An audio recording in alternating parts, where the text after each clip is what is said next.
Assalamualaikum warahmatullahi wabarakatuh.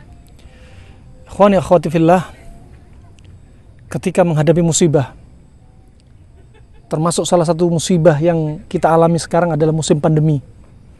Qillatul amwal, sedikitnya harta mungkin sebagian orang. Kemudian sedikitnya bahan pangan. Dan mungkin dibatasinya pertemuan kita dengan orang-orang yang kita cintai. Ketika musibah ini, yang mana musibah menurut kita adalah takdir buruk dari Allah Subhanahu wa taala. Kaum muslimin, umat manusia ketika menghadapi takdir buruk itu dibagi menjadi 4. Yang pertama, ketika menghadapi takdir buruk dari Allah termasuk musibah, dia sakhit, marah. Dan ini dosa. Dan yang kedua, lebih tinggi lagi derajatnya. Ketika ada musibah, dia bersabar. Awal kena musibah, dia sabar. Ini hakikatnya musibah. Bukanlah ketika dapat musibah, takdir buruk dari Allah, 1 bulan kemudian dia baru bilang sabar. Bukan. Nabi SAW sudah bersabda dari Anas bin Malik.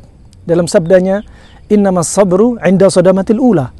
Hakikatnya sabar itu ketika awal kena musibah. Sabar. Dan jenis yang ketiga adalah radhi. Orang yang kena musibah, dia ridha. Hukum sabar wajib. Kalau kita nggak sabar, dosa. Nggak ada solusi ketika menghadapi takdir buruk dari Allah, kecuali kita harus sabar. Nggak sabar sudah dosa. Yang adapun yang berikutnya, yang ketiga, lebih tinggi adalah ridha. Dan hukumnya ridha, khilaf para ulama. Ada yang mengatakan sunnah, ada yang mengatakan wajib. Adapun Al-Hafidz Ibnu Rajab Al-Hambali mengatakan hukumnya sunnah. Kemudian jenis yang keempat, jenis yang paling tinggi ketika dapat takdir buruk dari Allah, musibah, dia syakir, bersyukur. Musibah, takdir buruk, layaknya hadiah dari Allah Subhanahu wa taala. Ini derajat keimanan orang-orang yang imannya kamil, imannya sempurna. Naam, rahman wa rahimakumullah.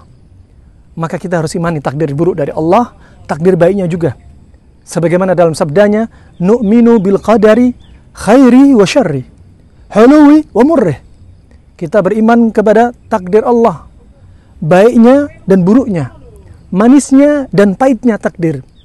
Jangan ketika manis kita mengimani takdir Allah, ketika pahit kita mencela takdir Allah Subhanahu wa taala, bahkan suudzon kepada Allah Subhanahu wa taala. Nabi SAW 3 hari sebelum wafatnya berwasiat, la yamutanna ahadukum illa wa huwa yuhsinudzan billah. Janganlah salah seorang dari kalian meninggal, wafat, kecuali dalam keadaan selalu husnudzan kepada Allah. Husnudzanlah kepada Allah Subhanahu wa taala. Allah jadikan musibah bukan untuk mencelakakan kita, tapi untuk menguji keimanan kita dan kesabaran kita, untuk menghapus dosa kita. Semoga kita termasuk orang yang sabar, orang yang ridha, orang yang bersyukur. Amin ya rabbal alamin.